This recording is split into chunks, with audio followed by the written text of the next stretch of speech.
Maybe we're all crazy. Hey guys, Jim here. Happy Thursday.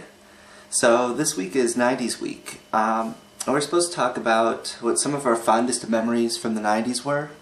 Well, I don't really have a specific memory. I was a teenager during the 90s, and you know, of course it was, you know, teenage years are always very turbulent and whatever, but I just remember that there was sort of a feeling of optimism.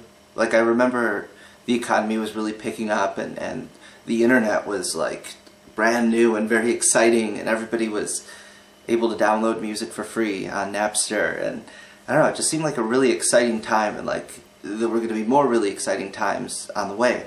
I mean, the Bush administration had not happened yet, so you know, people didn't have that fear inside of them just yet. It's interesting to look back and think of it that way, because it seems like it's impossible to look back without that whole nostalgia bias that we all get when we think about the past.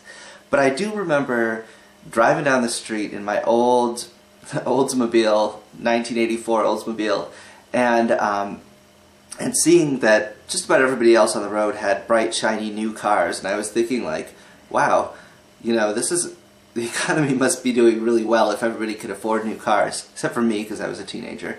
I realize every generation probably says this, but I think that the 90s was probably one of the best times for music.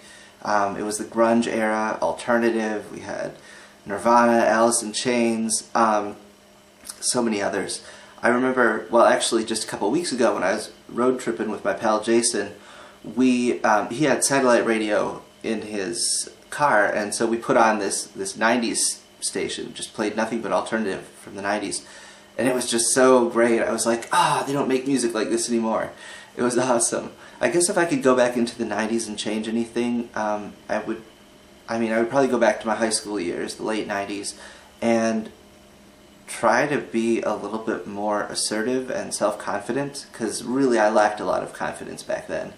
And I took a lot of shit from people that I shouldn't have, especially my stepdad. If I could go back, I would give that man a piece of my mind, and I would not take any of his garbage. Obviously I can't do that, but I've definitely learned from those experiences, so what can you do? Anyways, you guys, for those of you who've been watching my personal channel, you might notice I just put up an audition vid to be on A Chance of Bromance. Well, I just want you guys to know that if I get accepted on that channel, I'm still planning on being a love bunny. I'm not going anywhere. I love this channel. I love Bunny Boy, I love Greg vs. the Universe, Hot Missa. We've been friends for such a long time. And the 3 new bunnies, I love you guys too, and I just wanted to say for the record, Jimplicit is here to stay. So, I hope you guys are having a fantastic week, and I'll talk to you again real soon. Take it easy.